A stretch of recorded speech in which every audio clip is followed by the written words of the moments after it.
fait maintenant le bilan dans la province, on se rend compte que parmi les intellectuels de cette province-là, il y a quand même une bonne proportion de descendants des mineurs qui, pour la plupart, ne sont pas originaires de cette province-là. Voilà comment nous devenons des mal-aimés. Voilà comment on va nous accuser d'avoir été favorisés par les Européens. Voilà pourquoi on va décider de nous mettre dehors.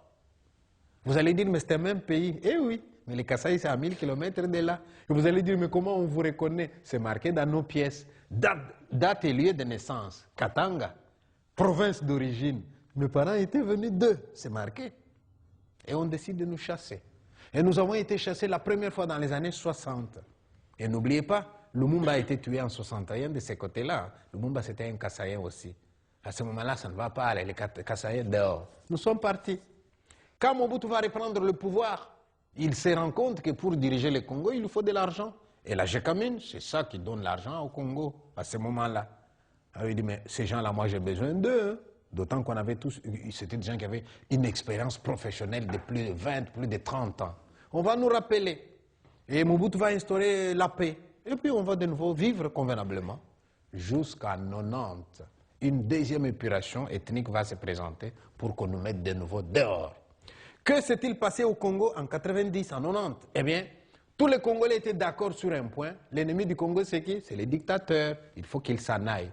Mais le dictateur était intelligent. Il s'est dit, comment créer une diversion?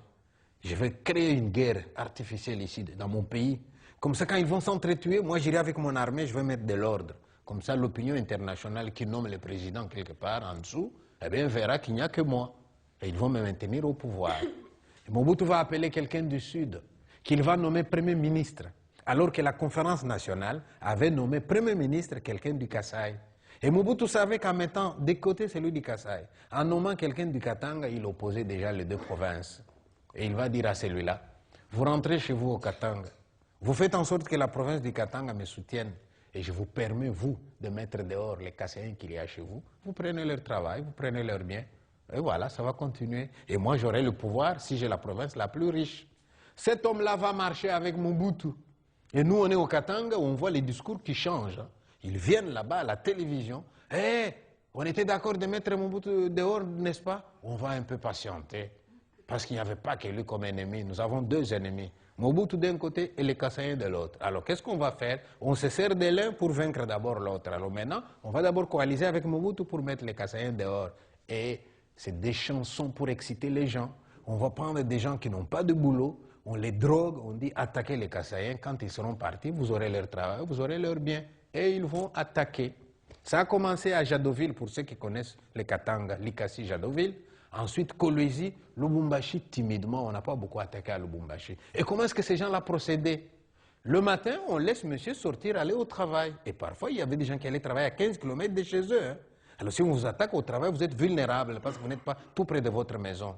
On laisse les gens sortir le matin. Et dès qu'ils arrivent au bureau, on vous attaque sur le lieu de service. Là, vous êtes faible parce que votre préoccupation, mes enfants, où sont-ils en ce moment? On a chassé les enfants de l'école en même temps. Et madame à la maison, on l'a chassé de la maison. Alors vous voyez l'homme chassé du boulot qui sort. Sur les chemins, il cherche ses enfants. À l'école, il a ses enfants. Et quand il arrive tout près de la maison, madame vient en pleurant. Les gens n'ont plus qu'une direction qu'on leur indique. Allez à la gare. Là, vous allez prendre un train qui va vous amener au Kasaï, à 1000 km de là, d'où étaient venus vos ancêtres. Mais le fameux train qu'on demande aux gens d'aller prendre, n'allez pas le comparer au vôtre. Hein. Quand j'arrive, moi, dans une gare en Belgique et que j'entends, le train est annoncé avec un retard probable de 5 minutes. Et je vois les Belges en colère en train de râler. Vous êtes des râleurs, hein, les Belges.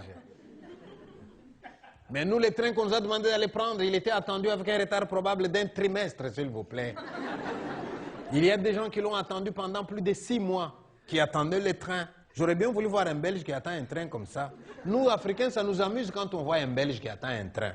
Il est tellement pressé, il s'énerve, il fait les 100 pas, il est déjà en colère alors qu'il n'est pas encore l'heure. Et parfois, il arrive que le train arrive à l'heure, mais le Belge va quand même encore râler en disant « Encore un peu, il est arrivé en retard, tiens. »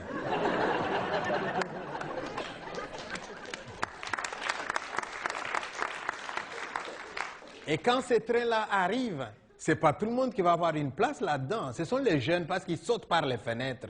Et quand vous regardez le train qui s'en va, il est tellement bondé que vous avez des gens même sur les trains, au-dessus. Hein. Pourtant, il est électrique. Vous êtes là au-dessus, mais attention au fil. Et on arrive dans un tunnel, quelqu'un crie « tunnel » et vous vous couchez sur le wagon. Si on a crié tunnel et que vous n'avez pas entendu parce que vous somnolez, vous cognez la tête et vous restez. Entre les Katanga et les Kasaï, 1000 km, eh bien, les gens faisaient 1 mois de voyage. Ce n'est pas un TGV. Hein. D'ailleurs, dès qu'il partait, il fait à peine 30 km et quelqu'un crie « Arrêtez le train !» C'est quoi? Eh bien, une dame qui s'accouche. Elle a bien trouvé son moment, elle est là. On attend qu'elle termine. Et puis on reprend le voyage. 40 km plus loin. « Arrêtez le train, s'il vous plaît !» C'est quoi? L'enfant qui est né, il vient de mourir faute de soins. Et il faut enterrer l'enfant le long de la voie ferrée. Et le long de la voie ferrée, c'était devenu le cimetière le plus long des Kasaïens. Eh oui, entre le point de départ et le point d'arrivée, 30 jours de voyage, il fallait compter au moins 40 morts. Eh oui. Et là où ils arrivaient, le temps de les dispatcher dans leur village, eh bien, 80 morts par jour aussi. Vous avez déjà vu un enfant de 5-6 ans qui n'a jamais vu un mort avant? Et le premier qu'il voit, c'est son papa. L'enfant n'accepte pas. Pour lui, son papa fait dodo. Mais quand il voit qu'on manipule son père, l'enfant demande aux gens, mais qu'est-ce que vous faites? Vous dérangez mon père, il n'aime pas qu'on le dérange quand il dort. On sort son père, on creuse un trou de fortune dehors et on enterre le papa. L'enfant regarde hein, comme s'il assistait à un jeu de cache-cache entre adultes. C'est seulement quand on a fini, le chef-train a sifflé, le train redémarre, que l'enfant réalise que là, il perd son papa. Et il court, il tient le chef-train dans la chemise. « S'il vous plaît, monsieur, arrêtez le train. Vous n'allez pas partir sans mon père. On l'a mis dans ce trou-là. » Le train ne s'arrête pas. Et l'enfant réalise là qu'il a perdu son père. Il s'étonne d'ailleurs qu'il soit le seul à se battre pour son père. Il se tourne vers sa mère. « Maman, dites quelque chose, non ?» Moitié yambele, kwana tachia weba umpesha milomba wani mwana mteketa milomba ditu jankosa milomba wadi solapu milomba chizi chako kwa kumoye maumu kajabu kase milomba mukajabu kase mtawani mwachi yambele kwana tachia weba umpesha milomba wani mwana mteketa milomba ditu jankosa La maman lui répond avec des larmes et l'enfant comprend qu'il a perdu son père. Il découvre la mort avec la mort de son père. Nous étions près d'1 million dans cette province-là. On nous chasse et nous devons partir au rythme d'un train qui vient une fois par trimestre, qui a pris 500 ou 600 personnes. Dans combien de temps prendra-t-il tous ces gens-là qui attendent? Il y en a qui ont fait plus de 2 ans à la gare. Ce sont ces tentes que vous voyez bleu que les HCR a ramené, on les voit à perte de vue avec des gens qui attendent là-dedans, un train hypothétique. Et dans l'attente, comment se passe la vie alors à la gare? C'est la promiscuité, mauvaises conditions d'hygiène, les épidémies, alors les faibles commencent à mourir aussi à la gare. Moi, je suis arrivé un jour à la gare de Likassi, Jadoville. Je n'oublierai jamais ces jours-là. Je vois un médecin sans frontières à qui je pose la question, « Monsieur, comment ça va ici ?» Et il me dit, « Ça va beaucoup mieux, monsieur. Nous n'avons plus que 17 morts par jour parmi ceux qui attendent. » Je lui dis, « Quoi? 17 morts et vous dites que ça va mieux ?» Il me dit, « Oui, monsieur, on en était à 50. Hein. Nous venons de stabiliser à 17. » Je fais le tour de la gare. Je vois une femme qui a perdu un enfant lundi.